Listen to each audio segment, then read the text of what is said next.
நீங்க எப்பவுமே Ramraj white shirts தான் போடுவீங்களா? யா. அப்படி அந்த ஒயிட் ஷர்ட்ல என்னதான் இருக்கு? Varieties baby. ஒயிட்ல வெரைட்டியா? ஆமா. ஆபீஸ் யூஸ்க்கு Ramraj Everwin wrinkle free white shirt, emergency மீட்டிங்க்கு non iron nano white shirt, fun பண்ண ஃப்ளெக்ஸி காட்டன், கூலா காட்டன் லெனன். இப்படி ஒயிட்ல என்னென்ன வெரைட்டிஸ் ராம்ராஜ்ல இருக்கோ அதெல்லாமே என்கிட்டயும் இருக்கு. ஒயிட்ல வெரைட்டி அதுதான் ராம்ராஜ் ஸ்பெஷாலிட்டி. சார் கிட்ட இல்லாத இன்னொரு special variety Ramraj Luxo white shirt. Ramraj white shirts, ₹995 only.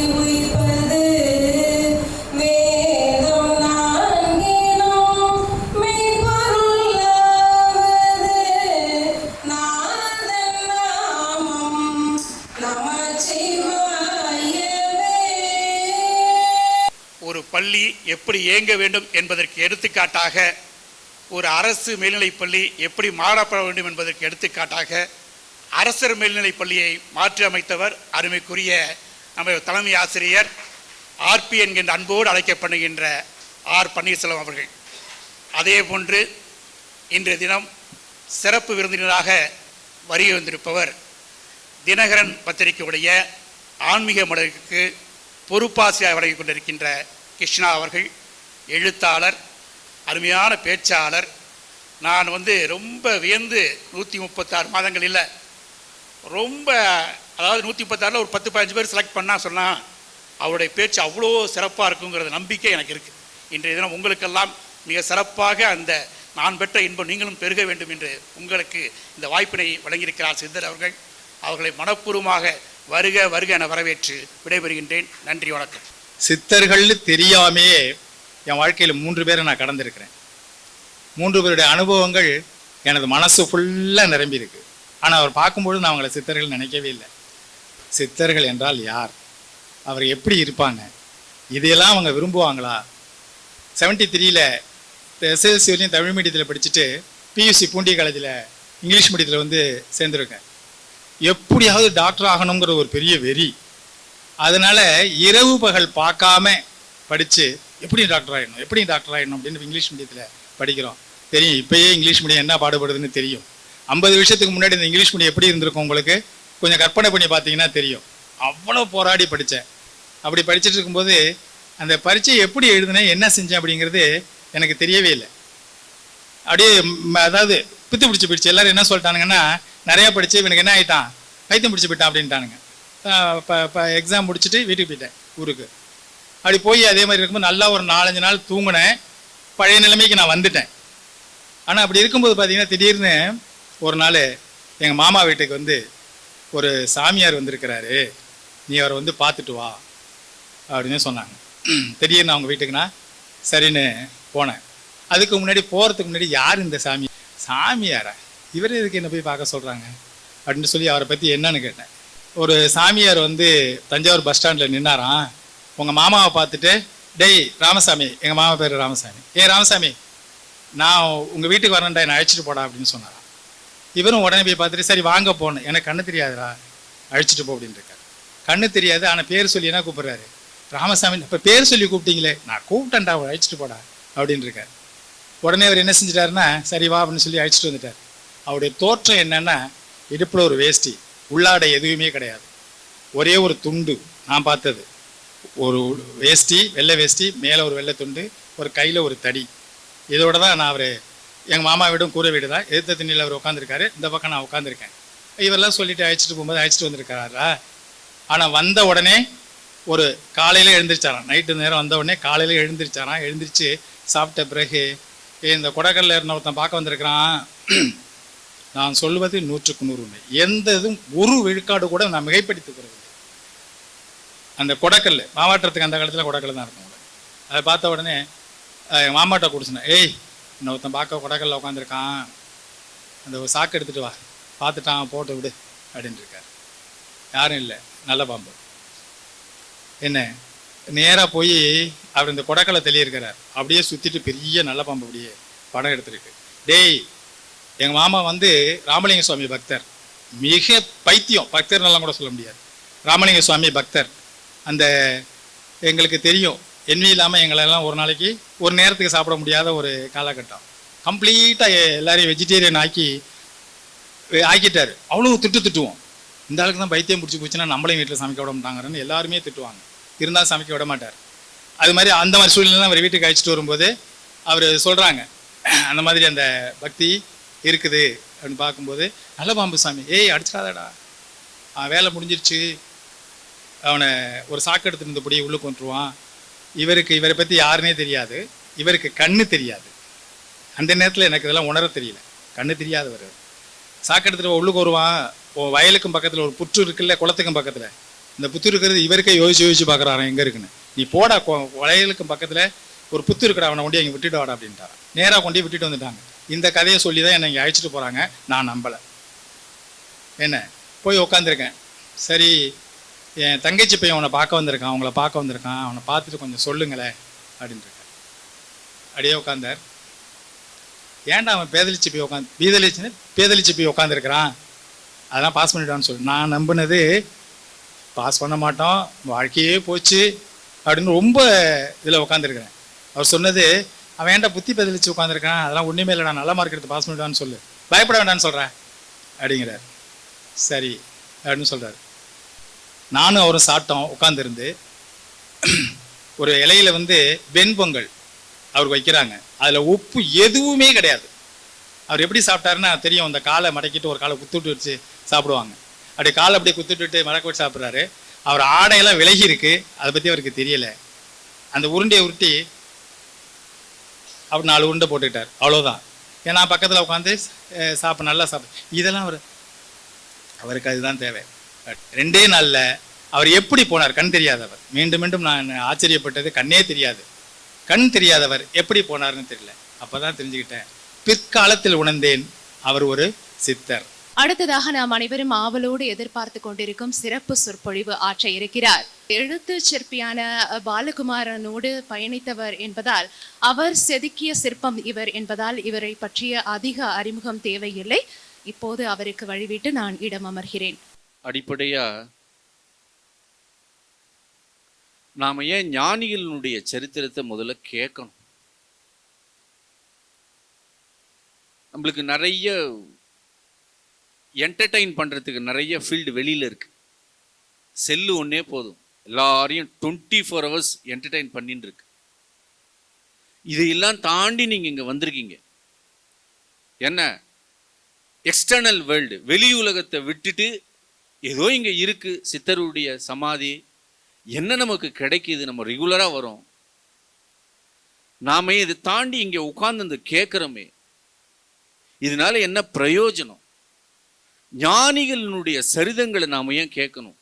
என்ன 131 மாதங்கள் ஆயில்யம் தொடர்ச்சியா நீங்க கேட்குறீங்க. இது உள்ளுக்குள்ள என்ன ஒரு மாற்றத்தை உங்களுக்கு கொடுக்கும்.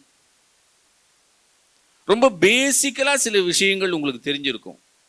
எதுக்காக கோயிலுக்கு போறோம், எதுக்காக சித்தர் வழிபாட்டில் இருக்குன்னு அடிப்படையில் ஃபர்ஸ்ட் விஷயம், என்ன மீறின ஒரு சக்தி இருக்குங்கிறதுக்கு ஒரு முடிவுக்கு ஒரு கட்டத்துக்கு நம்ம வரோம். ஃபர்ஸ்ட் பாயிண்ட், என்னால முடியாத ஒரு விஷயத்தை இவர்கிட்ட கேட்டா நடக்குது. தட் இஸ் கால்டு பிலீஃப், ஒரு நம்பிக்கை. அது ஒரு லேயர், அது ஒரு பகுதி.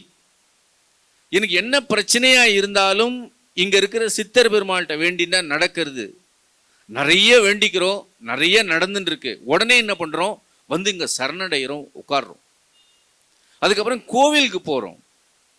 இப்படியா நம்ம என்ன பண்றோம்னா தொடர்ச்சியா ஒரு வட்டத்துக்குள்ள நம்ம இயங்கிக்கிட்டே இருக்கும். இந்த நம்பிக்கை என்ன பண்ணுதுன்னா ஒரு கட்டத்துல திடப்படுது.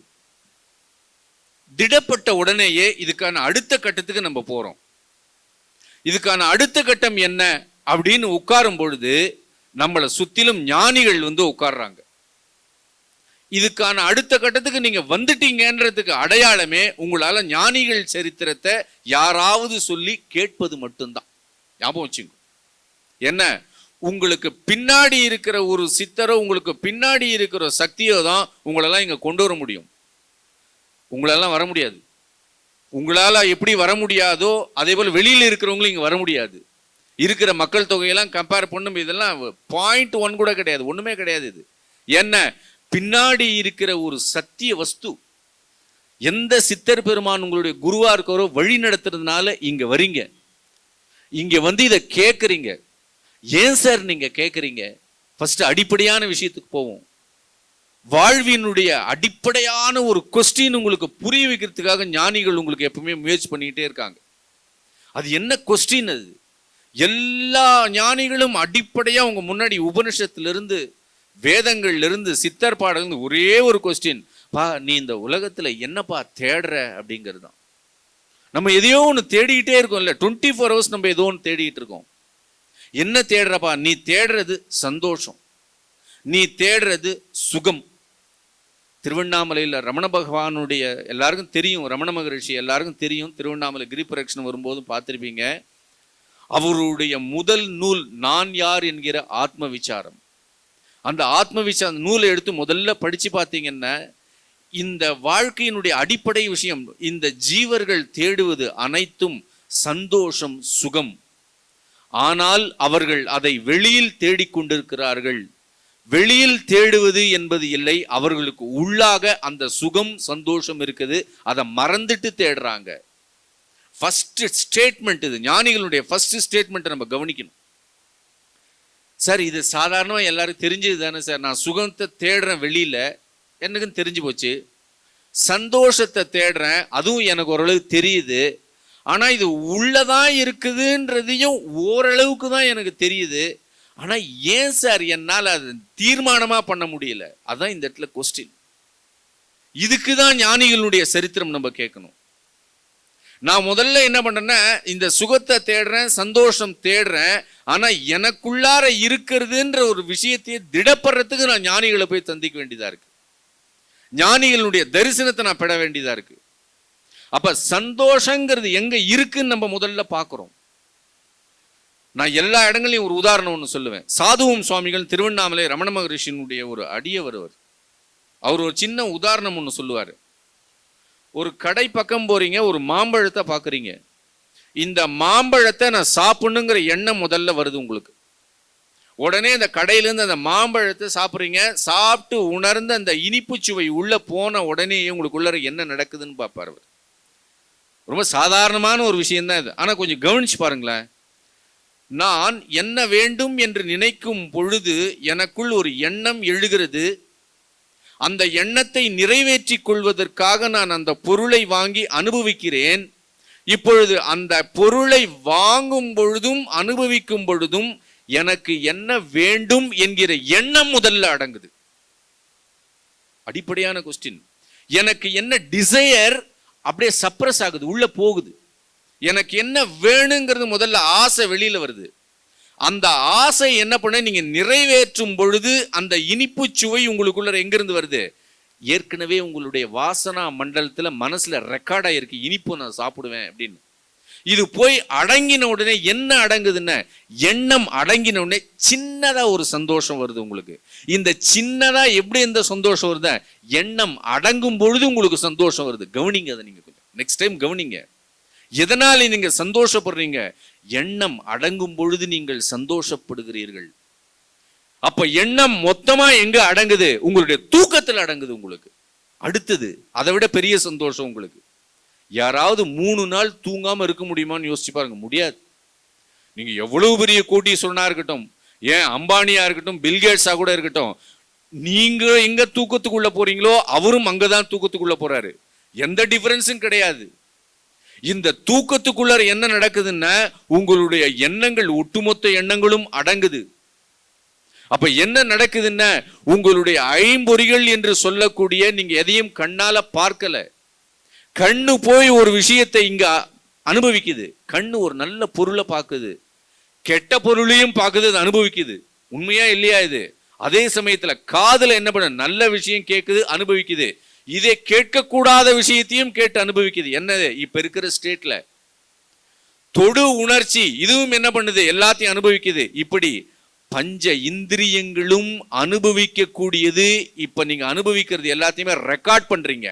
இந்த ரெக்கார்ட் பண்றது எண்ணங்களா உங்களுக்கு ஃபார்ம் ஆகுது. இந்த எண்ணங்களா ஃபார்ம் ஆகுறது ஒட்டுமொத்தமா போய் ஒரு இடத்துல அடங்குது. எந்த இடத்துல சந்தோஷம் அதிகமா இருக்கோ அதை மீண்டும் மீண்டும் இது தேடிக்கிட்டே இருக்கு, எண்ணங்களை உற்பத்தி பண்ணிக்கிட்டே இருக்கு. இங்கிலீஷ்ல இத கண்டிஷன் அப்படிம்பாங்க இல்லையா? ஒரு தாட் உற்பத்தி ஆகுது. இந்த தாட்டிலிருந்து ஒரு சந்தோஷம் வர்றது ரெக்கார்ட் பண்ணுது. ஜஸ்ட் நீங்களே கவனிச்சு பாருங்க. உங்களுடைய மைண்டை தான் நான் ரெஃப்ளெக்ட் பண்றேன், வேற ஒன்றும் கிடையாது. புதுசா ஒரு தத்துவம் எல்லாம் கிடையாது. டெய்லி ஒரு இடத்துக்கு போறீங்க, நீங்க அதை சாப்பிட்டு பழகுறீங்க. அது என்ன பண்ணுதுன்னா ஹேபிட் ஆகுது உங்களுக்கு. அது அந்த ஹேபிட் ஆகுறது என்ன பண்ணுதுன்னா உங்க மைண்ட்ல போய் ரெக்கார்ட் ஆயிடுச்சு. இந்த ரெக்கார்ட்ல இருந்து என்ன பண்ணுதுன்னா இந்த மைண்டை இது எடுத்து எடுத்து கொடுக்குது ஒவ்வொரு வாட்டியும். போ அதை சாப்பிடு, போ அதை அனுபவி, அந்த சுகத்தை அதிகமா கேட்குது. இருக்கிறதே எது அதிகமான சுகமா இருக்கோ அதுக்கு பிராதானியம் கொடுக்குது. அதை போய் முதல்ல அனுபவி அப்படிங்கிறது. பிராதானியமா எதை வச்சிருக்கு? பணத்தை வச்சிருக்கு, பெண்ணை வச்சிருக்கு, பொண்ணை வச்சிருக்கு, பவரை வச்சிருக்கு, மணி, பொசிஷன், சக்சஸ், இது எல்லாத்தையும் வச்சிருக்கு மைண்டு. என்ன பண்ணுது? அதனால சமூகத்தில் நான் பெரிய ஆளா வர வர எனக்கு இன்னும் சந்தோஷம் அதிகமாகுதுன்னு அதை நிலைநிறுத்துது மைண்டு. ஒரு சின்ன மாம்பழம் வாங்குறதுல இருந்து எண்ணங்கள் தான் காரணம். நீங்க பெரிய பொசிஷன், ஹை லெவல் பொசிஷன் வர்றதுக்கு எல்லாமே எண்ணங்கள் தான் காரணம். இது வாங்கி ரெக்கார்ட் பண்ணி இதுல இருந்து கண்டினியூஸா நீங்கள் வெறும் இந்த வட்டத்திற்குள்ளாக சுழன்று கொண்டே இருக்கிறீர்கள். இந்த வட்டத்திற்குள்ளாக இருக்கும் சுகங்களை மட்டும் சுகம் என்று கருதுகிறீர்கள். இந்த வட்டத்தில் சிக்கிக் கொண்டு விட்டீர்கள். ஆங்கிலத்தை இதை கண்டிஷன் என்பார்கள், தமிழில் தலைக்கு உட்படுதல். தலைக்குட்படுதல் நிறுத்துவாங்க. இந்த வட்டத்தை விட்டு நீங்க வெளியிலே போகல. இந்த வட்டத்தை விட்டு வெளியே ஒரு சந்தோஷம் இருக்கிறது. அது நீங்கள் தூங்கும் பொழுதும் இருந்தது. அந்த தூக்கத்துக்கு அற்பாற்பட்ட ஒரு சந்தோஷத்தை எப்படி அனுபவித்தீர்கள் என்றில், இந்த கையை யூஸ் பண்ணல, காதை யூஸ் பண்ணல, எதையுமே யூஸ் பண்ணாம ஒரு சந்தோஷத்தை அனுபவிச்சுட்டு மறுநாள் காலம்பர எப்படி இருந்தேன்னா நான் ரொம்ப சந்தோஷமா இருந்தேன்னு சொன்னீங்க. ஆனா அந்த சந்தோஷம் உங்களுக்கு என்னன்னு தெரியல. ஞானிகள் என்ன சொல்றாங்கன்னா அந்த சந்தோஷத்தை சித்தர்கள் துரியம் என்று அழைக்கிறார்கள். துரியத்துல தான் நீங்கள் நீங்களாக இருக்கிறீர்கள். அப்ப என்ன பண்றாங்கன்னா உனக்குள்ளார அந்த ஒரு சந்தோஷம் எப்பயும் இருக்குப்பா. நீ இப்ப இந்த சரீரத்தை பிடிச்சிருக்க. இந்த சரீரத்துக்கு அப்பாற்பட்ட ஒரு நித்திய சந்தோஷம் ஒண்ணு இருக்கு. இந்த சரீரம் இறப்பதற்கு முன்பு அந்த சந்தோஷம் என்னன்னு தெரிஞ்சுக்கோ. அதுதான் நீ என்கிறார்கள். உபநிஷத்துல தத்துவமசின்னு சொல்லக்கூடிய அந்த சந்தோஷம், அந்த சத்திய வஸ்து, அந்த ஆனந்தம், அந்த பேரின்பம், அது எங்க இருக்குன்னா எல்லாருக்குள்ளேயும் இருக்கு. ஆனா நீங்க எங்க இருக்கீங்கன்னா இந்த ஸ்ட்ரீம் ஆஃப் கான்சியஸ்னஸ்ல உட்கார்ந்துருக்கீங்களா. ஆங்கிலத்தில் சொல்லக்கூடிய இந்த ஒரு வட்டத்துக்குள்ளார நம்ம உட்கார்ந்து இந்த இடத்துல என்ன இருக்கு? துக்கம் இருக்கு. என்ன துக்கம் இருக்குன்னா துளி கூட சுகம் இல்லாத ஒரு துக்கம் இருக்கு. இந்த துக்கத்துல என்ன, இந்த சந்தோஷம் இருக்கு. ஆனா இந்த சந்தோஷம் எப்படி இருக்கு? துக்க கலப்போட சேர்ந்து இருக்கு. நீங்க ஒரு சின்ன வெற்றி உங்களுக்கு வருதுன்னு வச்சுங்களேன், இந்த வெற்றி உங்களை கைவிட்டு போயிடுமான்னு அடுத்த தடவை உங்களுக்கு ஒரு பயம் ஒண்ணு வருது. கவனிங்க. நீங்க எப்பொழுதுமே நான் இவங்க சொற்பொழிவுல முதல்ல ஒண்ணு சொல்லிடுவேன், யாரும் தவறா எடுத்துக்கூடாது. என்னுடைய சொற்பொழிவு என்பது உங்களுக்குள்ளார என்கொயர் பண்ண வைக்கிறதா, உங்களுக்குள்ளார விசாரத்துக்கு கொண்டு போறதா என்னுடைய சொற்பொழிவு. நான் ப்ரொஃபஷனல் ஆரட்டர் கூட கிடையாது. ஏனெனில் உங்களை பிரதிபலிப்பதாகவோ அல்லது என்னிடம் நான் பிரதிபலித்துக் கொண்டிருக்கிற முயற்சியை, அந்த சுய விசாரணையை உங்களுக்குள் மேற்கொள்றதுக்காக இருக்கிற விஷயம்தான். ஏனெனில் இதுதான் நம்மளுடைய பாரத பண்பாட்டில் ரிஷிகள் வழியா வந்ததே தவிர உண்மையான ஆன்மீகம் உங்களை யாரும் விசாரம் பண்றதுல மட்டும்தான் இருக்கு. மற்ற ஆன்மீகம்லாம் இருக்கு, லேயர் லேயரா இருக்கு. ஒரு ஆன்மீகம் புராண கதைகள் அப்படியே ஜாலியா என்டர்டைன்மெண்ட்டோட அப்படியே கவனிச்சுட்டு போறது. சித்தர்களுடைய ஐடியா அதெல்லாம் கிடையாது. அதுக்கு இருக்கணும்னு நீங்க டிவியில உட்காந்து ராமாயண மகாபாரதம், நல்லது, நான் நல்லதும் கெட்டதுலன்னு சொல்ல நல்லா புரிஞ்சுக்கணும். அது இருக்கு. அந்த இடத்துல என்ன பண்ண, உங்களுடைய மைண்ட் என்டர்டைன்மெண்ட்ல கொஞ்சம் இருக்கும். அப்படி ஜாலியா ஒரு ஒரு ஒரு ஒரு அப்படியே போயிட்டு இருப்பீங்க. ஒரு கதையை கேட்டு அப்படியே போறது இல்லையா? ஆனால் உண்மையான ஆன்மீகம் அப்படிங்கிறது நீங்க யாருன்னு உங்களுக்கு தெரியணும். நீங்க யாருன்னு தெரிஞ்சிக்காமையே இருக்கீங்க இல்லையா? நீங்க என்ன from me also, my self also. அப்ப என்னென்ன விவேகானந்தர் அதனால்தான் சிகாகோல போய் பேசும் பொழுது பாரத தேசத்தினுடைய ரிஷிகளுடைய சார்பாக நான் பேச வந்திருக்கிறேன் அப்படின்னாரு. அங்க எல்லாரும் என்ன சொல்லிட்டு இருந்தாங்கன்னா, ஹே பாவிகளே, இப்படி இப்படிலாம் பேசிட்டு இருக்கும் பொழுது அவர் என்ன சொன்னாருன்னா, ஃபர்ஸ்ட் வார்த்தை அமிர்தசிய புத்திரஹா அப்படின்னார். அமிர்தத்துவத்தினுடைய புத்திரர்களே அப்படின்னார். அப்படியே இல்லை, ஏஞ்சி உட்கார்ந்தாங்க ஒரு நிமிஷம்.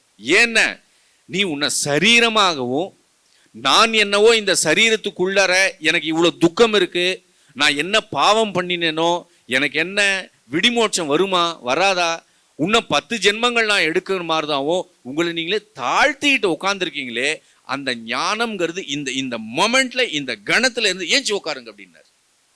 அப்படிதான் நம்மளும் எப்பயுமே இருக்கணும். அப்படி ஏன் இல்லைன்னா மனசு நம்மளை ஏமாத்துறது.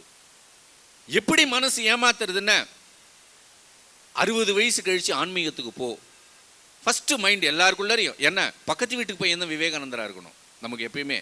அவன் ஆன்மீகத்தில் இருந்தால் நம்ம பையன் அப்படி இருக்கக்கூடாது. நம்ம பையன் ஸ்கூலில் படிக்கணும், காலேஜ் படிக்கணும், யூஎஸில் போகணும், இங்கே ஒரு 10 ஃப்ளாட் வச்சுக்கணும், ஒரு பென்ஸ் வாங்கணும், எல்லாருக்கும். ஆனால் பக்கத்து வீட்டில் ஒரு விவேகானந்தர் இருந்தானே அந்த பையன் ஆன்மீகத்தில் ஈடுபாடாக இருப்பான். என் பையன் எப்பயாவது கவனிங்க இதை.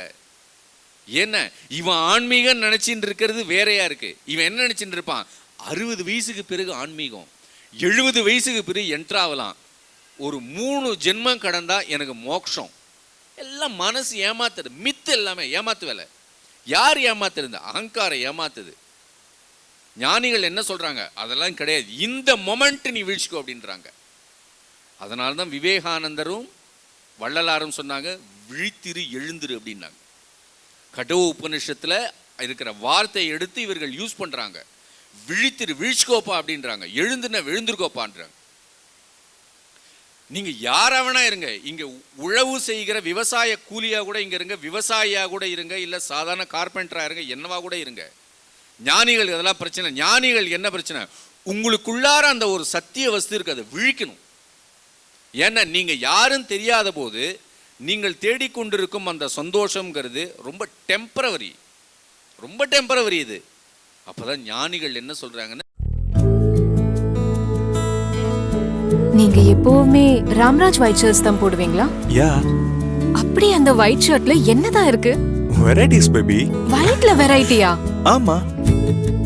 ஆபீஸ் யூஸ்க்கு Ramraj Everwin wrinkle free white shirt, emergency மீட்டிங்க்கு நான்-அயன் நானோ ஒயிட் ஷர்ட், ஃபன் பண்ண ஃப்ளெக்ஸி காட்டன், கூலா காட்டன் லெனன். இப்படி ஒயிட்ல என்னென்ன வெரைட்டிஸ் ராம்ராஜ்ல இருக்கோ அதெல்லாமே என்கிட்டயும் இருக்கு. ஒயிட்ல வெரைட்டி, அதுதான் ராம்ராஜ் ஸ்பெஷாலிட்டி. சார் கிட்ட இல்லாத இன்னொரு special variety, Ramraj Luxo white shirt. Ramraj white shirts ₹995 only. இந்த வீடியோ உங்களுக்கு பிடிச்சிருந்தா லைக் பண்ணுங்க, கமெண்ட் பண்ணுங்க, ஷேர் பண்ணுங்க, சப்ஸ்கிரைப் பண்ணுங்க. அதோட மறக்காம பெல் ஐக்கனையும் கிளிக் பண்ணுங்க.